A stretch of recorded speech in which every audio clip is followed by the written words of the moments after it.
Buenas tardes. Vamos a empezar el tercer encuentro formativo en la Escuela de Padres y hoy va a estar dedicado a la resolución de conflictos. Voy a hablar un poquito del desarrollo emocional en el niño y en el adolescente y por qué es tan importante que en el aprendizaje gestionemos y generemos estrategias para las habilidades sociales, ¿no? A partir de aproximadamente sobre los 4 años, los niños ya empiezan a tener una serie de intereses muy diferentes a los que han tenido hasta el momento, que eran sobre todo sus padres. Los niños empiezan a querer complacer a los amigos, quieren que les admiren, empieza todo, para ellos se abre un mundo de posibilidades dentro de las relaciones sociales.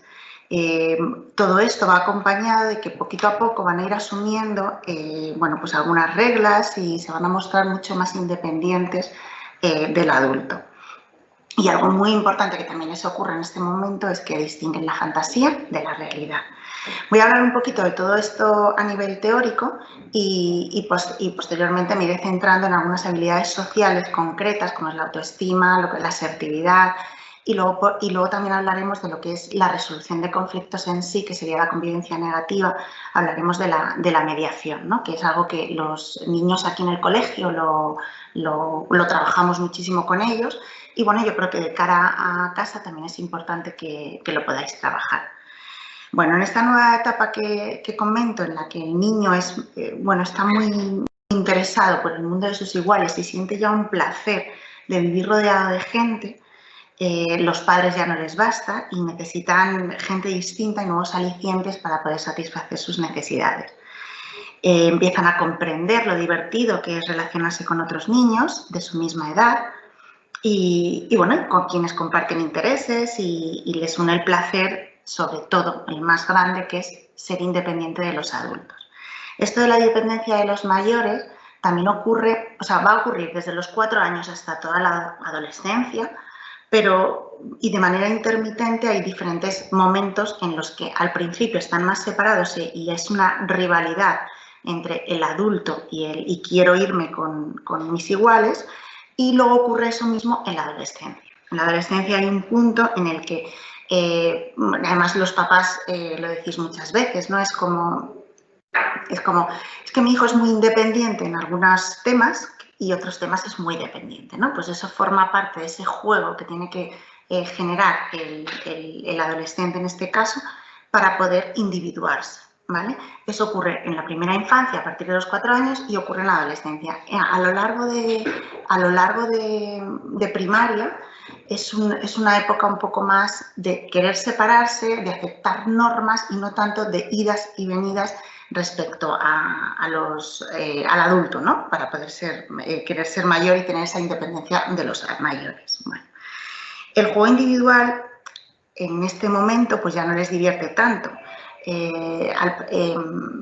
Cuando un niño está más separado de sus papás, está más preparado para poder entrar en un mundo de relaciones sociales y de poder generar y tener unas estrategias respecto a las habilidades sociales y lo que conlleva la convivencia. Cuando venimos, eso lo vemos en infantil, cuando recibimos a los niños, ¿no? Al principio mamá, mamá, mamá, papá, papá, papá, ¿no? Y ahí llega un punto en el que ellos dicen ya no tiran tanto de mamá y de papá, sino que ahora tiran más de, voy a ver a mis amigos, ya no quiero que seas mi amigo, o sea, se empiezan a generar todo ese tipo de juegos necesarios para poder desarrollar las habilidades sociales, ¿no? Empiezan a respetar turnos, va muy unido a querer, a poder tener algunas reglas de convivencia, ¿no? Que anteriormente eran imposibles.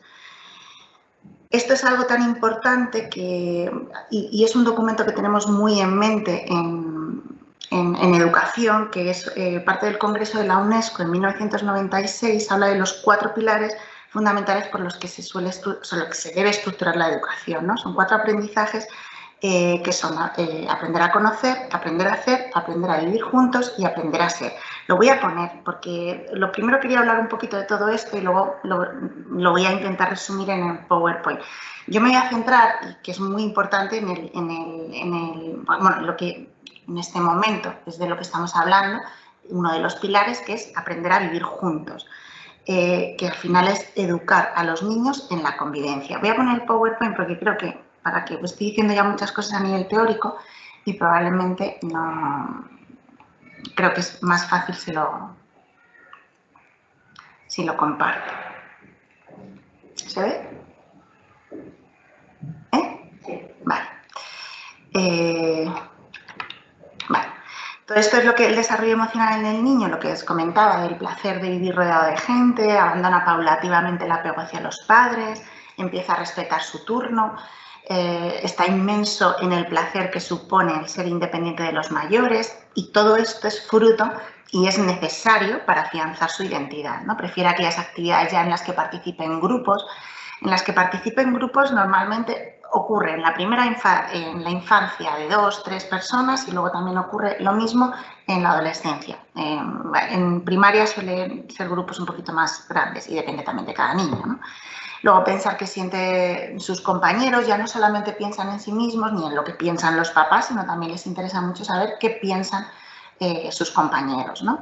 Y bueno, los conflictos entre sus amigos, tan repetitivos que van y vienen, en los que les van a ir permitiendo controlar las frustraciones, esa agresividad, ¿no? Y les enseñará a aceptar los fracasos, ¿no? Es una manera, todo esto es una manera para poder entrar en afianzar su identidad y generar lo que hablamos nosotros, que es la individuación, ¿no? De cada niño. Esto es lo que os hablaba de la UNESCO, que yo creo que aquí, bueno, pues 4 aprendizajes fundamentales. Decía que aprender a conocer es el dominio de los instrumentos del saber, aprender a vivir juntos es educar en la convivencia, aprender a ser es el desarrollo global de cada persona y aprender a hacer la capacidad de influir sobre el propio entorno. Yo me voy a centrar hoy en aprender a vivir juntos, educar en la convivencia y aprender a ser, ¿no? Porque es verdad que va como todo muy unido, es un engranaje que poco a poco, que es muy difícil de separar. Para poder convivir es necesario que nos conozcamos, es necesario que tengamos y que generemos unas estrategias a nivel individual, que si no nos conocemos, si no tenemos autoestima, si no tenemos seguridad en sí mismos, si no somos asertivos, empáticos, es muy difícil que podamos, son parte de las habilidades para poder aprender a vivir juntos, ¿no? Bueno, aquí he metido la parte de Mafalda, pues yo creo que está es muy apropiada en este momento, ¿no? Bueno, dentro de aprender a convivir, que como vemos, una vez que el desarrollo emocional de la persona pasa por la necesidad de querer y desear convivir los unos con los otros, pues inevitablemente la educación pues se ha tenido que poner a ello y es necesario que generemos estrategias de aprender a convivir.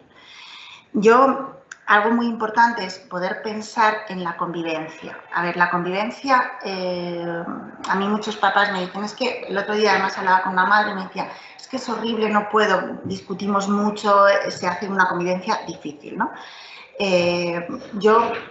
Intentamos muchas veces evitar el conflicto para que la convivencia sea positiva y saludable. Y bueno, yo siempre intento aclarar, intento hablar de que la convivencia no es la ausencia de conflictos, por eso quería poner esta definición, ¿no? Sino es el establecimiento, desarrollo y mantenimiento de vínculos interpersonales positivos y saludables. Es decir, entre las idas y venidas, entre los retos que, por ejemplo, un adolescente puede lanzar constantemente al adulto, el adulto, más que irse, lo que debería de hacer es permanecer, mantener esos vínculos. Una vez que permaneces, ese adulto, esos vínculos que se generan con el adolescente acaban convirtiéndose en positivos, ¿no? Acaba siendo una convivencia positiva. Pero es verdad que no es la ausencia de conflictos, sino el cómo salgamos de esos conflictos es lo que va a generar una buena convivencia o mala convivencia. Yo me voy a centrar en estos 2 puntos, que es la convivencia positiva y la convivencia negativa. No quiere decir que lo positivo es una buena convivencia y lo negativo es una mala convivencia, sino que en educación lo negativo o el no es sinónimo de que no, o sea, las emociones negativas no es sinónimo de que las cosas no vayan bien, ¿no? Sino que tenemos que saber manejar las emociones negativas o la convivencia negativa para poder llegar a un desarrollo personal adecuado. La convivencia positiva será la enseñanza, o es la enseñanza de las conductas necesarias para convivir, que ahí me voy a centrar pues, en la autoestima, en la asertividad, me voy a centrar en algunas cosas que yo creo que pueden dar como pinceladas para que todos tengamos, podamos ayudar a nuestros hijos a seguir creciendo, ¿no? Y luego está la convivencia negativa, que son las medidas para intervenir en los problemas de la convivencia. Nosotros en el colegio utilizamos la mediación como parte como una medida y una estrategia para poder resolver los conflictos y bueno, yo os la quiero contar porque creo que en casa también podemos utilizarla y es muy buena a la hora de poder salir de esos conflictos de una manera, con un aprendizaje, ¿no? Dentro de la convivencia positiva, pues están las habilidades sociales, ¿no? Que es lo que necesitamos, ¿no? Para poder convivir, ¿no? Y tener buenas convivencias, una convivencia saludable, como decía antes, ¿no? Pues la expresión y la comprensión de los sentimientos, la expresión emocional es fundamental para ello. Tener empatía o la empatía, el control de nuestro genio, ¿no? Al final de nuestro autocontrol, de que no sé, es una palabra que usamos muchísimo y que es una realidad. Al final, el poder decirle al otro, que esto estaría igual, está muy unido con la asertividad, el poder decirle al otro aquello que me enfada sin necesidad de agredirle o que se sienta molesto, ¿no? Tener una independencia afectiva, pasar de la dependencia a la independencia. Es verdad que para pasar a la independencia tenemos que ir y venir en esa dependencia que he intentado explicar antes respecto a los adultos, pero es muy difícil que si un niño está todavía pensando en estar pegado a sus padres, a sus papás y a su mamá, es más difícil que pueda generar y desarrollar una serie de habilidades sociales con sus iguales, ¿no? El desarrollo emocional del niño pasa por diferentes etapas y una de las etapas es el deseo de querer estar con sus iguales. Es como una madurez emocional que nosotros hablamos. Si nosotros estamos muy pegados y no tenemos ese deseo de querer, es muy difícil que podamos tener una buena convivencia. Claro que podemos estar en el mismo aula y podemos compartir juegos con otros niños, pero es muy difícil que podamos tener una convivencia saludable, ¿no? Capacidad de adaptación también es muy importante, sobre todo en las habilidades sociales. Podemos controlar nuestros juegos y algunas reglas del juego, pero es muy difícil controlar lo que un compañero mío puede aportar en un juego o no puede aportar. Por tanto, la capacidad de adaptarse, la imaginación, de generar nuevas estrategias, pues tiene que estar muy en el día a día, ¿no? La persistencia, hay que ser constantes en general con cualquier aprendizaje, con todos los aprendizajes, algo muy importante es la persistencia, hay que ser amable, hay que ser cordial, ¿no? O sea, el poder expresar aquello que nosotros sentimos, lo que queremos de una manera adecuada es muy importante a la hora de las habilidades sociales. Y bueno, autoconvicción y autodeterminación. Esto sería más la toma de decisiones, ¿no? O sea, que yo tenga claro qué es lo que quiero y pueda tomar decisiones que me puedan hacer bien a mí mismo, ¿no? Aquí se me viene siempre el cuento de la ratita presumida, que cómo elige al gato como compañero de vida, ¿no? Entonces, es difícil que eligiendo al gato te vaya a ir bien, puesto que eres una rata. Entonces, todo esto es lo que es necesario con la autodeterminación, saber quién soy yo, qué soy yo y qué me puede venir bien. El caso del ratón y el gato no van a, o sea, por muchas habilidades que tengamos no van a ser. Entonces, dentro de la autodeterminación está la toma de decisiones, la cual es muy importante. Y bueno, la asertividad, que lo decía antes con el autocontrol, es la manera de poder decir las cosas negativas que no nos gustan de los demás de una forma adecuada. Sin ofender al otro, más que adecuada, sin ofender, ¿no?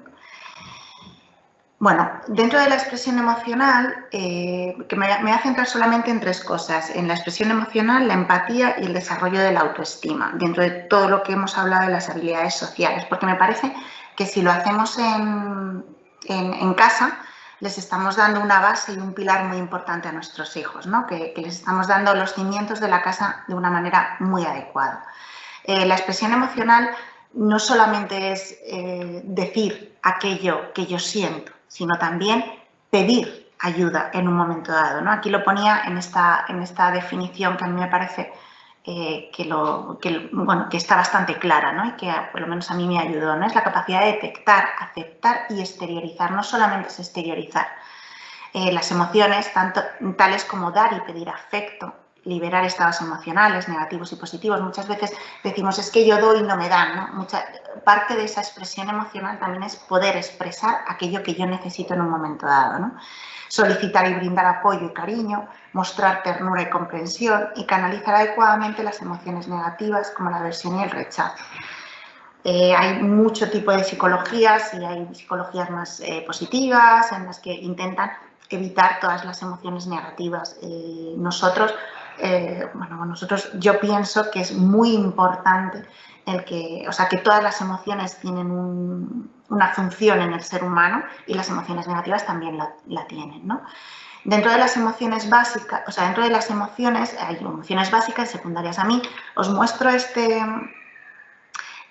universo de las emociones, que es de Punset, de Edouard Punset, que en la página web está, y a mí la verdad es que me parece que es muy descriptivo de todo lo que hay, de toda la expresión y todo nuestro mundo interior emocional y de sentimientos que podemos tener, ¿no? Y como unas emociones primarias, como puede ser el miedo, la alegría, la ira, desencadenan otro tipo de emociones y como mezclando unas con otras te puedes sentir, ¿no? Como por ejemplo los celos. Los celos es una emoción que es el resultado de dos emociones, que es la tristeza y el enfado, ¿no?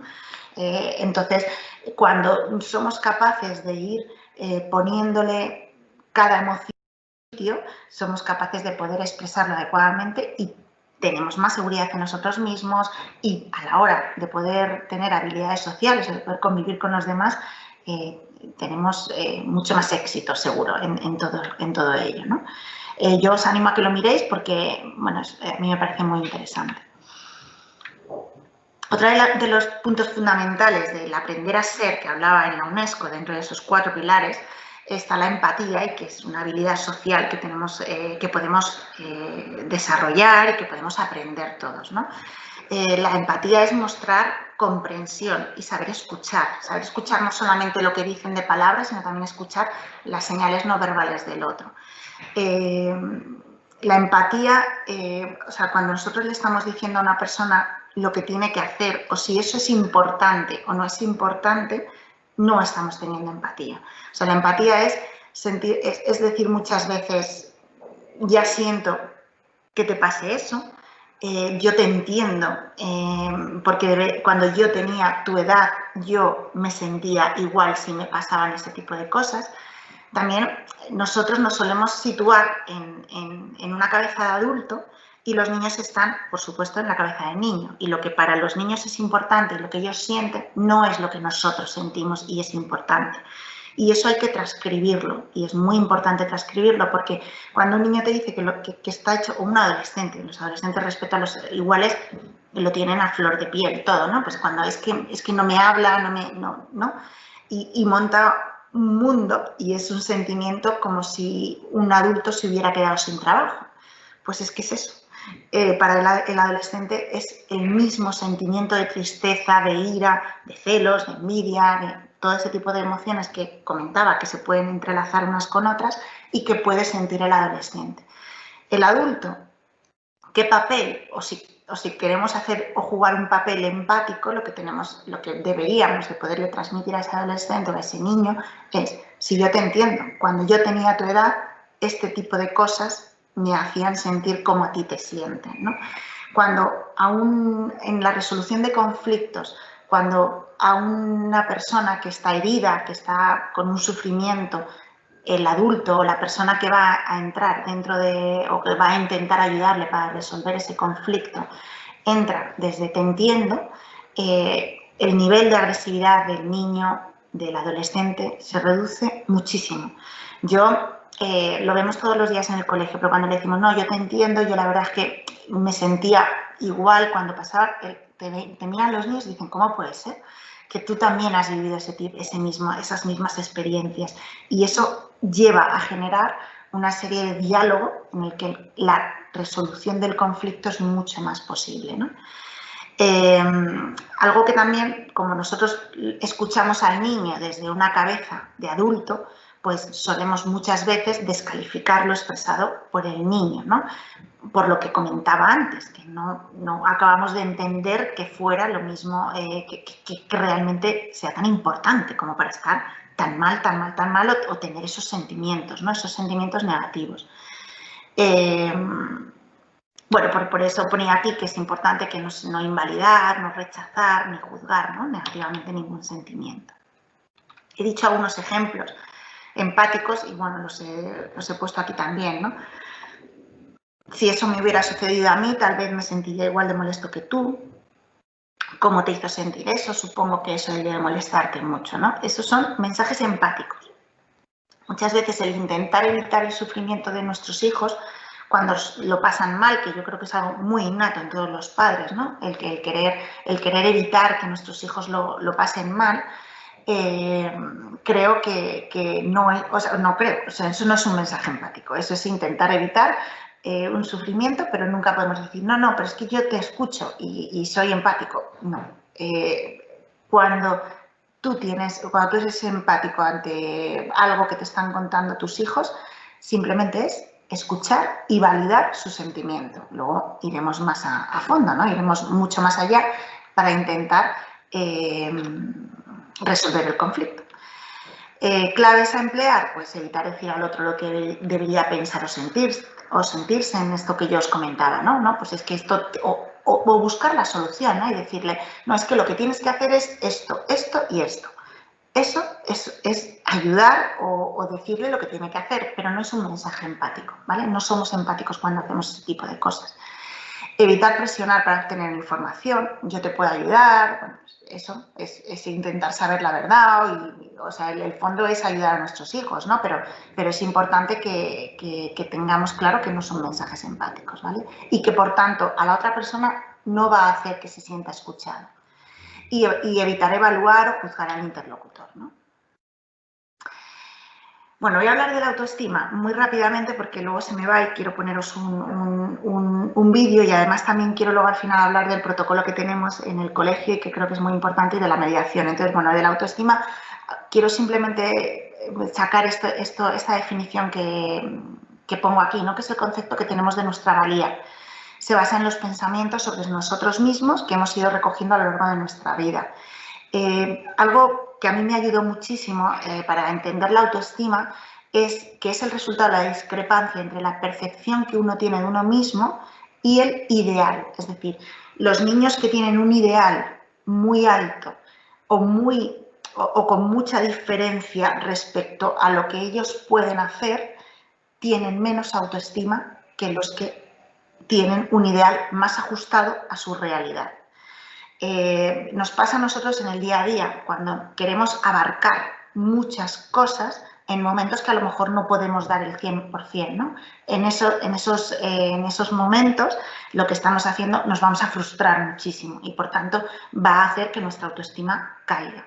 Pues eso le pasa a los niños. Si los niños tienen un ideal, si quiero ser futbolista y soy realmente muy torpe, mi autoestima se va a bajar. ¿Vale? Entonces, una buena autoestima que se desarrolla a lo largo de toda digamos, desde la infancia hasta toda la adolescencia, bueno, se puede seguir desarrollando a lo largo de la vida, es intentar ajustar nuestras capacidades con el ideal de lo que nos gustaría ser. ¿Vale? Por tanto, cuando muchas veces decimos que tú puedes a un niño que no siente que puede, le estamos poniendo un ideal muy alto sin todo el recorrido que le deberíamos de dar de estrategias y herramientas para poder enfrentarse a ese reto que le estamos dando.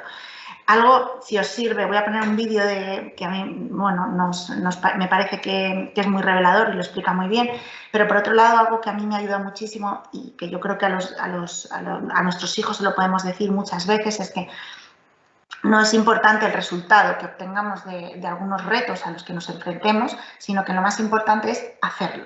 Yo creo que, o sea, no creo, el mayor enemigo de la autoestima es no hacer nada, ¿no? Lo que más ayuda a la autoestima es hacer y enfrentarte a algunos retos, ¿no? Porque siempre de ahí va a salir algo positivo y algo negativo a mejorar. Eso siempre va a llenar nuestra autoestima y la confianza en nosotros mismos, ¿vale? Bueno, os voy a poner un vídeo.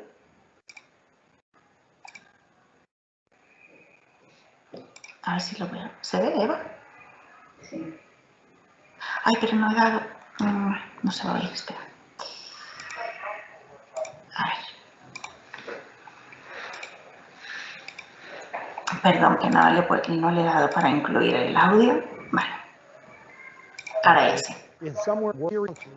What it all comes down to, what the entire purpose of this series is basically our ability to work better and work more effectively with kids. And whenever anybody comes to a workshop like this, somewhere in the beginning, middle, or end of the workshop, the speaker says, you've got to work on the child's self-esteem. How do you do that? How do you build the child's self-esteem? Well, I've come up with an analogy that I think works. In order to build a child's self-esteem and work on a child's self-esteem, I would ask you to think of self-esteem as being poker chips. Self-esteem is basically poker chips. If you've got a good self-esteem, a strong self-esteem, you've got a lot of poker chips. And if you've got a poor self-esteem, a low self-esteem, you don't have many poker chips. Simple as that. Let's talk about two children who go to the school that your child goes to. These two children go to every school in the country. One child is named Joe Cool. Joe Cool has tons and tons and tons of poker chips. How did he get all those poker chips? By good things happening to him. When good things happen to you, you get poker chips. Captain of the football team, he has 10,000 poker chips. Voted king of the homecoming dance, he has 15,000 poker chips. Get your picture in a paper for scoring the winning touchdown, he has 12,000 poker chips. This kid's got millions and millions of poker chips. He's had a charmed life, God bless him. He feels great about himself, and he should. Now, you also lose poker chips when bad things happen to you. You go to the prom, Joe Cool goes to the prom with the best-looking girl on campus, 20,000 poker chips. Prom night comes, he's got a pimple on the end of his nose. He loses 3,000 poker chips, but he still has a net gain of 17,000 poker chips. He's still 17,000 poker chips ahead. And this kid goes to school every day with his baskets and bags full of poker chips. And sitting next to him is Larry, the learning disabled kid. Larry, the learning disabled kid, has poker chips like this. This is it. This is all he's ever gotten. Never been voted captain of anything. Didn't go to the prom. Never been on a team. Never got on 100 in a test. Didn't blow the top off his SATs. Didn't even take his SATs. He's got a stack of poker chips like this. And now with the inclusion movement, we make those two kids go to school together and compete against each other in the games of school. I would submit to you that that's not fair. I would submit that that's not fair. Anybody play poker here? Do we have any poker players here? Sir, Chris, could you join me up here? Would you mind? Suppose, Chris, I were to ask you if you wanted to play poker. And I said, Chris, here's basically the deal. You're going to have this many poker chips, okay? I'm going to have, there you go, I'm going to have all the poker chips in the Western world. I have basically 10 million poker chips back there. I'm going to play poker against you. What would be your first response? Would you want to play? I don't think so. Okay, his first response would be, I don't want to play. What do we think the learning disabled kid is saying to us when he says, I don't want to go to school today, Ma? Don't make me go. I got one of those stomach aches again, Ma. Don't make me go. Please don't make me go to school today. What's he saying to you? He's saying, I don't have enough chips to get in the game. I don't have enough chips. Don't make me play this game. But we say to him, you got to play. The law says you've got to play. You've got to go to school. So I say to you, Chris, you've got to play poker with me. You're going to have that many chips, and I have bundles and bundles of chips back there. How would you play, Chris? Would you play conservatively, or would you play recklessly? Probably reckless. Probably recklessly. He would be one of those that would say, I'll bet the whole thing. I don't care. That's what the learning disabled kid that's what the learning disabled kid says when he says, sure, I can walk along the edge of that building. Sure, I can try dope. Sure, I can join a group, a gang. Sure, I can do that. In other words, I'm just going to be spontaneous and do anything. I'm just going to bet the whole thing. I don't care. I don't care. I'll just bet the whole thing. Would any of you play conservatively? Yeah, some people are saying, I play conservatively. I just bet one chip at a time. That's what the kid with a learning disability is saying to you when he says, no, I don't want to ask anybody to the dance. Don't ask me to, Ma. I don't want to put anything in the science fair. I don't want to go to summer school. I'm going to take the chips that I've got, and I'm going to hold on tight to those, and I'm not going to let these go. And in school, we make these two kids play the game of school against each other, and I would submit to you that that's not fair. So in class, the first day, we're in class one day, and the teacher says, who was the president of the United States during the Civil War? And Joe Cool's sitting there, and he's saying, I think it was Calvin Coolidge, but I'm not sure. Well, what the heck? I've got 10 million poker chips. If I get this answer wrong, it's only going to cost me 5. Was it Calvin Coolidge? Teacher says no. Larry, the learning disabled kid, is sitting there and he's looking at this little stack of poker chips. He's got 25 poker chips to his name. And he's thinking, I think the answer is Abraham Lincoln. I think the answer is Abraham Lincoln, but I just don't dare answer.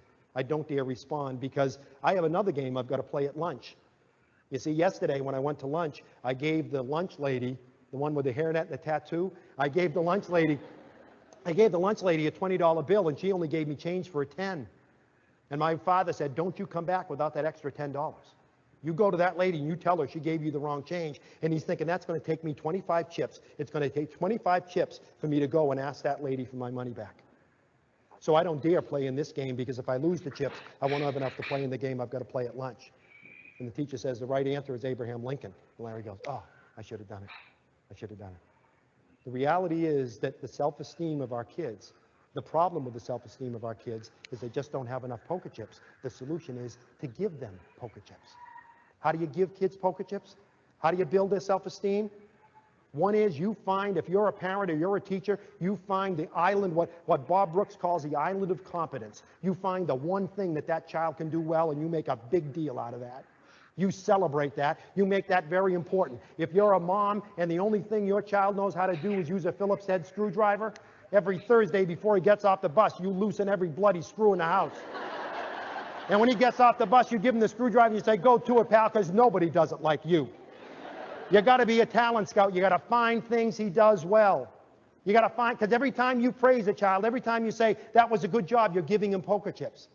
Parenting is pretty simple. Being a teacher is pretty simple. It all comes down to this. Your job is to make sure that every child you deal with has more poker chips when he goes to bed that night than he or she had when they got up in the morning. That's it. It's that simple.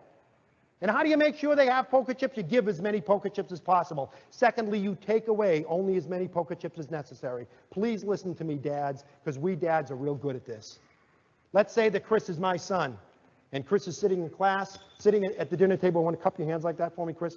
Chris is sitting at the dinner table, and he's got that many poker chips. He's got that many chips. And we're sitting at the dinner table, and Chris spills his milk. And I say, you know, Chris, sometimes you make me sick. You know, do you get up at 5 o'clock in the morning and say, how can I spoil Dad's day? Is that what your problem is? You're the only one in the family who does this. Sometimes I even wonder why we have you in this family. Go to your room. And he goes up to his room.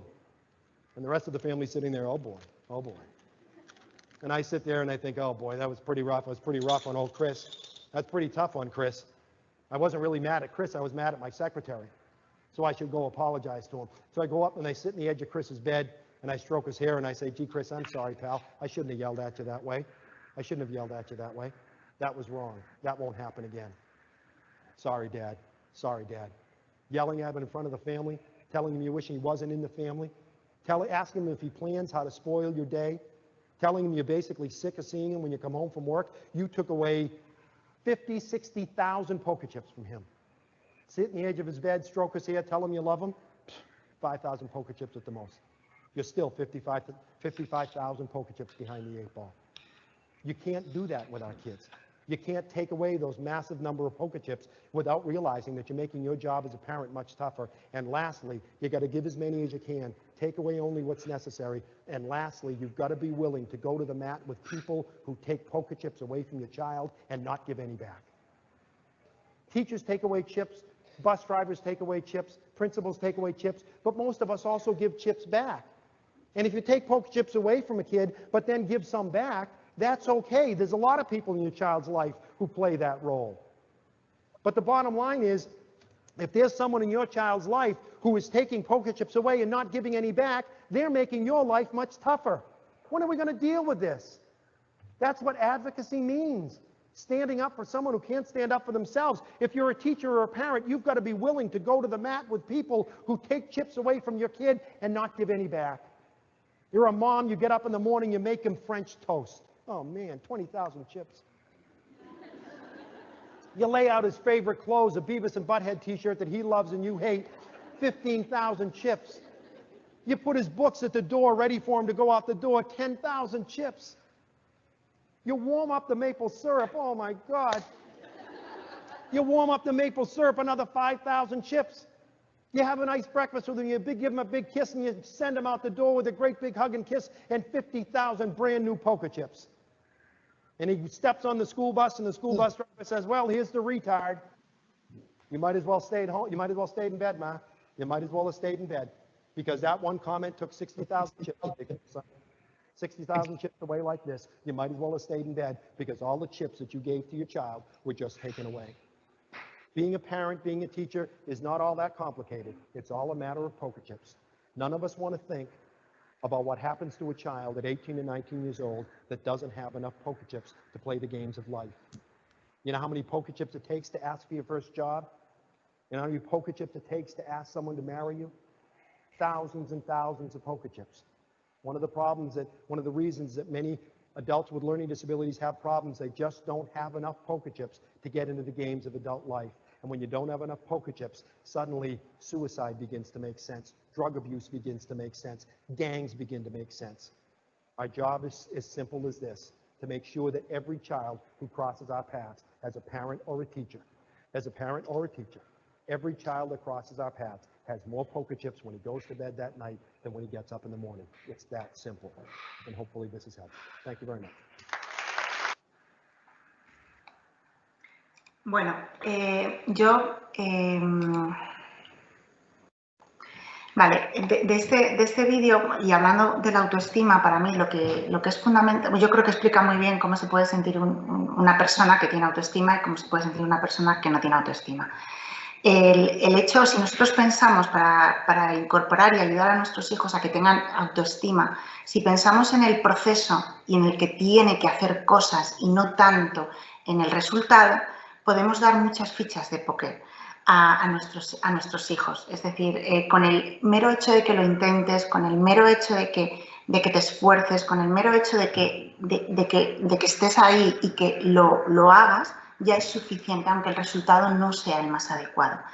Eso por un lado. Y por otro lado, está claro que una persona que tiene autoestima y una persona que no tiene autoestima se enfrenta a las relaciones sociales de una manera muy diferente. Igual que aquí en el vídeo nos hablaban de cómo te enfrentas a los aprendizajes y no te enfrentas de la misma manera, aunque pudieras tener capacidades intelectuales mejores incluso que un niño que tiene bastante más autoestima que tú, los resultados van a ser muy distintos, ¿no?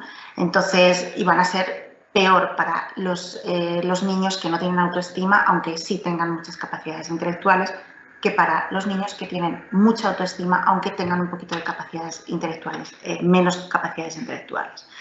Bueno, no sé si tenéis alguna duda, porque yo sé que algo de los deberes que muchas veces o que hablamos en muchas tutorías es vamos a trabajar la confianza de nuestros hijos, o decimos vamos a trabajar cómo podemos trabajar la confianza de los alumnos de vuestros hijos, ¿no? Y bueno, si tenéis algún ejemplo o algo o tenéis alguna duda, yo estaré encantada de intentar, si puedo, responderos, ¿no? Voy a seguir un poco con la presentación porque hay un punto muy importante que yo quería seguir. No, a ver.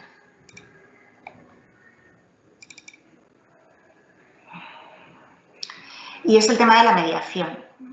¿Lo ves? ¿Se ve? Vale. Voy a ir a donde estábamos y... Vale. Hablaba que, bueno, yo he intentado estructurar... voy a ponerla en grande, ¿no? De presentación.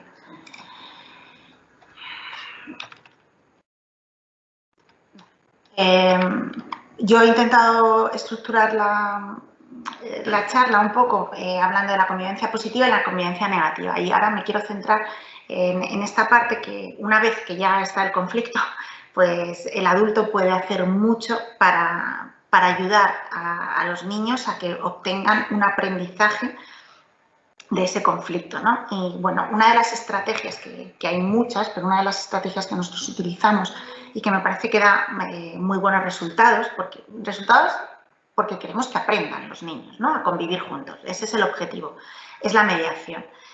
No tanto el castigo, lo hablábamos en la otra escuela de padres, que bueno, que a veces funciona y que decíamos que era muy parecido o casi igual a las consecuencias, pero bueno, la mediación sí que intenta hablar de lo que ha ocurrido, sobre todo puesto no tanto en describir el argumento y lo que ha ocurrido en sí, la acción, el comportamiento de cada uno, sino lo que ha sentido cada parte implicada del conflicto.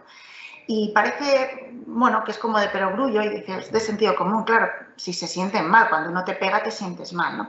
Pero cuando tú eso lo pones delante de para resolver un conflicto, estás validando los sentimientos y deja de tener importancia quién ha empezado, qué ha ocurrido realmente, sino lo que importa es cómo cada uno o cada parte se ha sentido. Y ahí es muy fácil intervenir. Porque yo puedo opinar sobre si tú me has dado más fuerte o menos fuerte, si tú has empezado o yo he empezado, pero no voy a poder opinar sobre tus sentimientos. Y eso nos posiciona a la hora de resolver los conflictos de otra manera, muy diferente, ¿no? Dentro de la convivencia negativa... Yo no te veo aquí. No. Pero ves Vale, pues ya está. Bueno, dentro de la convivencia negativa, bueno, algo que es importante es que muchas veces pedimos muchas veces a los papás que en la parte de hábitos y rutinas demos mucha autonomía a los niños y en la resolución de conflictos solemos decirles lo que tienen que hacer. Entonces, bueno, yo aquí bueno, los niños saben resolver los conflictos bastante mejor de lo que pensamos si además les damos la oportunidad para ello, ¿vale? Entonces sí que tenemos que intentar enseñar a los niños para que tengan autonomía. No es dejarles solo, como hablábamos, siempre que hablamos de autonomía, no es dejar que un niño aprenda solo, sino que nosotros le acompañamos para que pueda aprender. Por eso digo que el adulto acompaña, media, escucha el conflicto y reorienta hacia el sentimiento vivido por las dos partes, ¿vale? Algo que ayuda muchísimo a la hora de resolver con iguales y con hermanos si en casa, con primos, con quien se junten, ¿no? Es el juego, ¿no? Que es la mejor mediación, la atención compartida, mediada por un adulto. Muchas veces nosotros cuando decimos, no, pues ahora tenemos que inventarnos otro juego entre los dos niños que han tenido el conflicto que sea diferente, en el cual ninguno de los dos vaya a sentirse mal. Ese reto ya es un reto que dispone a los niños para decir, vale, si yo hago esto, ¿tú cómo te vas a sentir? Y si tú haces esto, ¿cómo te vas a sentir? ¿No? Todo eso hace que cuando salgan de ese conflicto, salgan pues, más fuertes. Lo que hablaban, la convivencia no es intentar evitar conflictos, sino resolver los conflictos con un aprendizaje, ¿no? Hay varias fases dentro de la mediación, ¿no? Está la escucha activa. Normalmente nosotros como lo trabajamos en el colegio se escucha a una parte de manera individual y se escucha a la otra parte de manera individual. Se escucha para que descarguen, ¿no? Para que puedan decir todo lo que ha pasado, cómo se han sentido. Siempre hay que intentar escuchar haciendo preguntas de cómo te has sentido cuando ha pasado eso o cómo crees que se ha sentido la otra parte cuando tú has hecho esto. Hablar del sentimiento y validar el sentimiento. Es importante definir el problema, una parte por separado y hay que ponerle un título. Bueno, pues igual una de las cosas, no, es que he pegado, no sé por qué he pegado y algún niño te puede decir, bueno, he pegado porque es que ha cogido el boli donde yo lo había dejado y no lo quería compartir con él. Cuando les preguntamos por qué hacen una serie de cosas o qué es lo que les ha enfadado, revalidando su sentimiento, suelen aparecer constantemente pues el título, ¿no? De lo que ha pasado al final. Es que me has quitado o yo no te he dejado o cómo crees cuando tú no dejas una cosa o le dices a un niño que no puede participar de un juego, cómo se puede sentir, ¿no? Y bueno, y por último, pues se debería de intentar buscar una solución justa, ¿no? Realista y aceptable para las dos partes, para ambos, ¿no? según son más mayores, pues habría que hacer un acuerdo por escrito y ambas partes se tienen que comprometer a ello, ¿no? Para que se lleve a cabo ese acuerdo al que se ha llegado, ¿no? Es muy importante ese seguimiento. Normalmente los niños pues te dicen, pues yo le voy a traer algo para que él esté bien. Aquí nosotros lo que intentamos y funciona mucho es lo que hablaba antes del juego, ¿no? Vamos a intentar generar otro juego diferente en el que cada uno se pueda sentir bien. Si uno es el que ha mandado en el juego, que sea el otro el que manda. ¿Cómo te sientes tú cuando él manda? Un poco intentar revalidar constantemente los sentimientos para poder ponerlos en su sitio y bueno, y que no vuelva a ocurrir. Bueno, habilidades que desarrollamos con la mediación, pues es la autodeterminación, que los niños puedan decir qué es lo que quieren, que no les suele gustar que se decida por ellos. Cuando nosotros decimos, bueno, te sientas, estás un niño que pega, directamente le retiramos, te sientas, no se pega, estate 5 minutos pensando. Eso lo hablábamos en la escuela de padres anterior y lo vuelvo a reiterar, eso no es un aprendizaje, eso el niño sale y muchas veces si tú a los 5 minutos te acercas y le preguntas ¿qué ha pasado? ¿Por qué estás aquí sentado? No sepa decirte el por qué. Dice, ¿por qué he pegado? Ni sabe por qué ha pegado, ni hemos revalidado su sentimiento, ni lo hemos puesto encima de la mesa, ni le hemos ayudado a poder elaborar una serie de cosas. Entonces, es importante que los niños puedan decidir y que puedan sentir y decir aquello que sienten, ¿no? Oposición asertiva, ¿no? Lo hablábamos antes dentro de aprender a ser, ¿no? Que es importante que sepamos decir aquello que no nos gusta a los demás sin ofender, ¿no? Los niños eso tienen un recorrido, lo tenemos los adultos y lo tenemos todos, ¿no? Tenemos mucho recorrido para poder decir aquello que no nos gusta de una manera adecuada. Parece que cuando decimos no a alguien siempre le vamos a ofender al otro. Y no, muchas veces no, hay que ponerlo en uno mismo, esto a mí no me gusta, sin juzgarle, sin decirle que si eso que está haciendo está bien o mal, ¿no? Genera también confianza en sí mismo y en los demás, aparece la escucha activa y es una mente creativa. Os tengo que decir, desde que en el colegio, desde que trabajamos la mediación, que llevamos ya, pues no sé si 4 años aproximadamente,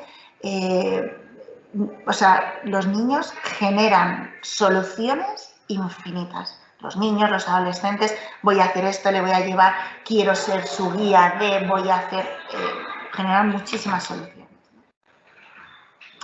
Bueno, dentro del colegio sí que quería comentaros que el colegio lo está trabajando. Todo dentro de la convivencia positiva tenemos el programa de aprender a convivir, educación responsable, perdón, que no me salía, que es de la Fundación Botín y bueno, a lo largo de todo es un proyecto transversal que desde los 2 años hasta la adolescencia, hasta el bachillerato, el colegio da una serie de herramientas para que los niños puedan desarrollar la inteligencia emocional, ¿no? Cuando son más mayores, en las sesiones de tutoría es donde se trabaja, ¿no? Y en los más pequeños pues hay un aula, hay una sesión semanal que se trabaja las habilidades sociales y bueno, la inteligencia emocional, ¿vale?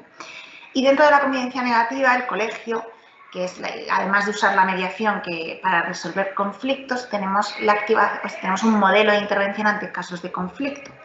Entonces, bueno, os lo quería enseñar para terminar, porque creo que todo el mundo lo deberíamos de conocer, el personal y todas las personas que formamos parte del colegio, de esta comunidad educativa, pues deberíamos de conocer que siempre que nosotros estamos alerta y tenemos muchos canales de escucha para poder recoger cualquier información sobre un conflicto que ocurra.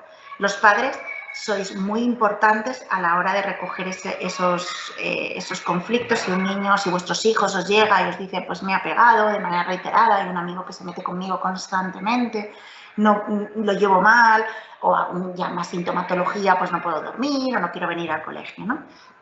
nosotros en la unidad familiar del colegio, que es de donde podéis escribir, pues bueno, estaría Miss Noemí, que sería la persona que recibe de la familia pues todas aquellas información sobre algún conflicto que nos puede inquietar, ¿no?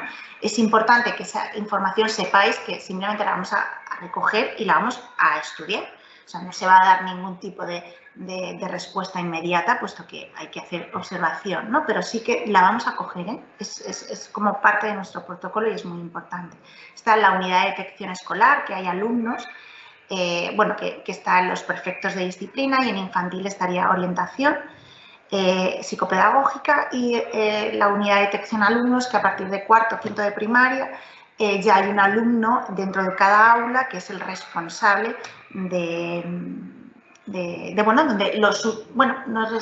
es responsable, es como que es la persona de confianza que los compañeros tienen para poder decir si se sienten mal o si ha habido algún tipo de conflicto que no se ha solucionado como debería de solucionarse y se ha generado pues un conflicto mayor, ¿no? También está un correo electrónico, el buzón, y hay unos buzones por a lo largo de todo, pues en las recepciones, donde también de manera anónima se puede escribir, pues he visto que tal, pues ha pegado o de manera reiterada, se siente mal, o me ha comentado un amigo mío que hay una persona que le está molestando de manera reiterada, ¿no? Hablo de intervención ante casos de conflicto, no estoy hablando de bullying ni nada por el estilo, ¿vale? Que a veces está claro que va muy unido, y cuando algo se convierte en bullying es algo que de manera repetida y hay un desajuste de poder de las dos partes, y entonces hay como muchas, o sea, hay que analizar absolutamente todas las partes y hay que analizar todo lo que para ver en qué conflicto estamos, ¿no? Y cómo lo vamos a solucionar. Una vez que nos llega esa información, siempre va a prefecto de disciplina o a orientación. Entonces, lo primero que se hace es que el tutor intente establecer una especie de premediación, ¿no? Que registra las intervenciones e intenta pues premediar con las fases que os hemos comentado, que os acabo de comentar antes. Si hay un acuerdo y ese acuerdo se revisa a los 5 días y esa premedia ha dado exitoso, pues simplemente lo cerramos y el conflicto queda cerrado. Si no, si después de ese acuerdo el conflicto continúa, pues nos encontramos ante una premediación fallida y entonces vuelve a orientación, y lo que hacemos es hacer una mediación tanto por parte del Departamento de Orientación Infantil como el prefecto, asesorado por orientación psicopedagógica de las diferentes etapas. Si esa mediación que hace el prefecto o orientación es exitosa, pues acabamos con reparación y conflicto resuelto. Si no es exitosa, llegamos a una mediación fallida y entonces el colegio convoca la asamblea activa, la asamblea por la convivencia, donde ahí está la dirección, están prefectos, entonces volvemos a analizar todo el conflicto. Se vuelve a analizar todas las fases por las que ha pasado el conflicto y qué medidas van a ser necesarias a partir de ahora. Tenemos que decir y es importante, yo creo, o sea, en el colegio lo hacemos, ¿no? Que cualquier resolución de conflictos a través de la mediación no implica que no haya medidas disciplinarias. Al revés, o sea, el límite y la medida disciplinaria tiene que estar. Lo digo también, si usáis esta mediación en casa o habláis de esta o queréis resolver los conflictos o que vuestros hijos aprendan la resolución de conflictos a través de la mediación, es importante que una cosa no exime a la otra. Es decir, las consecuencias de hacer algunas cosas son inevitables que las tengamos que tener, aunque podamos resolver y poder manifestar cómo nos hemos sentido y que le pedimos a la otra persona que nos haga, ¿no? Vale. Y bueno, para finalizar, yo digo que empiezan con un proceso de aprendizaje que les llevará a ser competentes en habilidades sociales. Lo que hablaba, tiene que haber un momento de madurez en la persona y en el niño, de deseo y de querer vivir rodeado de gente. Ahí empieza en las habilidades sociales, ¿no?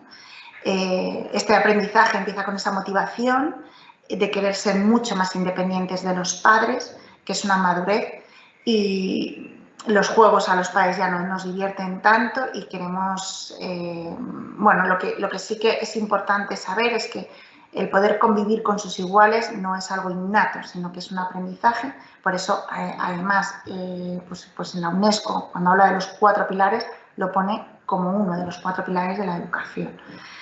Y a la hora de resolver los conflictos es importante dar autonomía y empoderar a los niños, que ellos puedan ser protagonistas de sus propias relaciones. Eso no quiere decir que no les enseñemos y que lo vayan a hacer solo. Eso quiere decir que es un proceso en el que le estamos acompañando, pero que es muy importante cómo ellos se sienten, ¿no? Y otra parte, cuando he hablado de que es importante que recojamos cualquier tipo de información que tengamos sobre algún conflicto, trabajamos mucho dentro del aula y creo que vosotros como padres podéis hacer mucho también en casa, que podáis decirle a vuestros hijos que todos somos observadores activos, que no podemos ser observadores pasivos. Es decir, muchas veces cuando el conflicto no nos influye a nosotros, pues nos posicionamos observando, pero no hacemos nada, ¿no? El colegio sí que quiere trabajar la corresponsabilidad sobre estar bien dentro del colegio o no estar bien dentro del colegio, que se viva un clima de convivencia positiva y saludable o que se viva un clima de convivencia más hostil.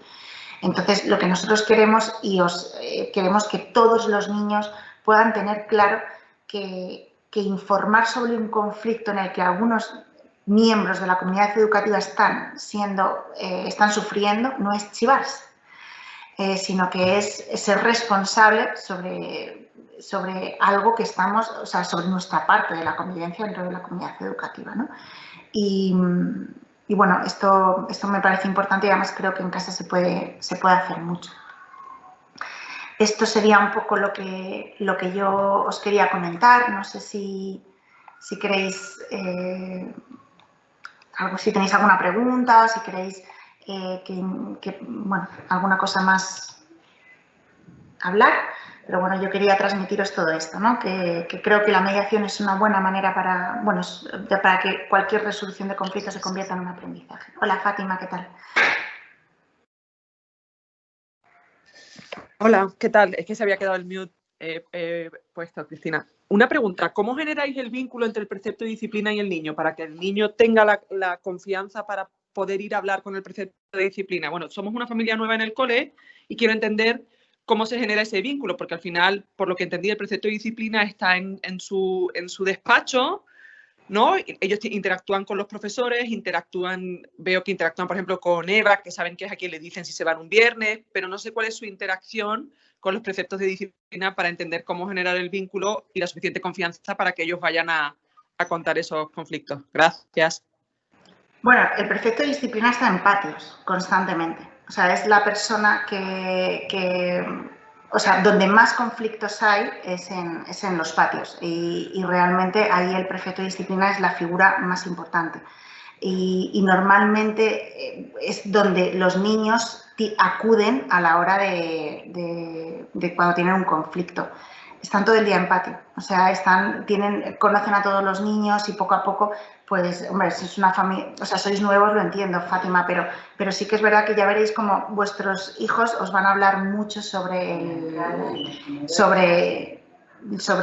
prefecto de disciplina. También están en la entrada, están en la salida, están en los comedores, o sea, todo lo que es fuera de clase, que es más curricular y es más del profesor, el resto de espacios está el prefecto de disciplina. Ah, ok, perfecto. Es que no sabía que estaban en el comedor, sabía que estaban en el patio, no sabía que era siempre continuo, ahora lo entiendo, o sea, por convivencia, por presencialidad. Sí. Los ven ahí y saben que están, ¿no? Sí. Okay. Sí, además hay luego mucha comunicación también con los profesores y también ellos se acercan más si hay un conflicto, están más presentes, son los que también forman a los alumnos responsables de cada aula y están ahí, bueno, o sea, toda la parte de relaciones y de espacios como son comunes, que es donde más conflictos realmente hay, porque hemos pasado encuestas y donde más conflicto hay son patios, comedores, y está el prefecto de disciplina, ¿vale? Gracias, perfecto, muchas gracias. Vale. Bueno, Yo iba a comentar que yo encuentro bastante difícil conseguir que los chicos hablen de sus emociones, compartan sus emociones. Es más fácil con las niñas, es bastante complicado con los niños. Entonces, si todo parte de eso, se hace complicado, ¿no? Entonces, no sé muy bien cómo desbloquearles cuando no sean capaces de compartir sus emociones. Yo creo que ni ellos las entienden y a lo mejor por eso no son capaces de compartirlas, ¿no? O se reducen a algo tremendamente simple. ¿Pero cómo te sientes? Pues mal, ¿cómo voy a sentir? O sea, sí, totalmente. ¿Cómo gestionar eso como para que consigan ellos mismos entenderse a sí mismos y ya verbalizarlo? Porque ya te digo, si el primer paso no existe, el segundo menos. Pero yo no sé hasta qué punto es porque ellos mismos no son capaces de saber lo que sienten o porque no son capaces de expresarlo. Pues mira, se junta todo. María, Pilar, María. A ver, nosotros tenemos un programa de inteligencia emocional y una parte de las variables fundamentales que trabajamos es la expresión emocional. Te lo digo en niños, cuando tú le preguntas a un niño qué te pasa y qué sientes, no lo sabe, y eso está claro. Y es verdad que nosotros, una de las herramientas que tenemos es poder decirle a los niños cómo creemos que se sienten en punto de hipótesis, ¿vale? Yo creo que esto que te ha pasado te ha hecho sentir enfadado, te ha hecho sentir... Todo ese tipo de mediación que puede hacer el adulto ayuda mucho a identificar después conductas con expresión de emociones, ¿no? Entonces, esa conducta que ha sido un acto sin más, lo podemos llevar a que ha venido predecido de un enfado muy grande. Es cuestión de entrenamiento y es cuestión de predisponernos de esa manera. O sea, a ver, también en esto del universo de las emociones que comentaba, el conocer que hay muchas emociones también te da a que tú puedas decirle, pero te sientes enfadado, triste, celoso, tal, ¿no? O sea, es un trabajo, efectivamente, los niños no lo saben y hay que trabajarlo. Lo único que os puedo decir es que lo trabajamos en el colegio y, lógicamente, las niñas pueden, o sea, por su, no sé, por su capacidad expresiva, que es muy diferente a la de los niños, sí que tienen más facilidad para ello. Pero no es imposible. Y los niños, además, en cuanto hay algún niño, yo te lo digo más a nivel clínico, ¿no? Si hay algún niño que va a un sitio a hablar, te lo dice claramente, se siente muy bien. Y el poder expresar, ir poniendo cada cosa en su sitio, pues ayuda. Lo que hay que hacer es, bueno, no decir mal y punto. A lo mejor es mal y, bueno, oye, de estas emociones, ¿cómo te sientes? De estas emociones estás con ira, con rabia, con enfado, con miedo, con susto, y los niños acaban identificándolo. Es un trabajo, lógicamente, sí. No es fácil. Pero bueno, se intenta y se consiguen resultados. Vale. Bueno, no sé, ¿más cositas?